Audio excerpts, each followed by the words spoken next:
আসসালামু আলাইকুম রহমতুল্লাহ বারাকাত। আলহামদুলিল্লাহ, লিটন ভাইয়ের ঘরের শাটারিং খোলা হচ্ছে। এ হচ্ছে সিঁড়ি। এই সিঁড়িটা আসলে আমার কাছে বিপজ্জনক মনে হয়।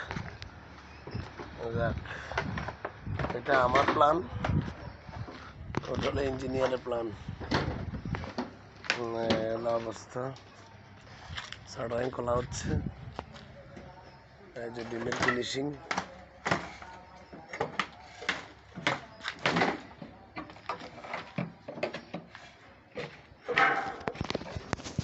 হালকা হালকা যাবে, যারা রাজমিস্ত্রি করতে হলে সমস্যা হয়।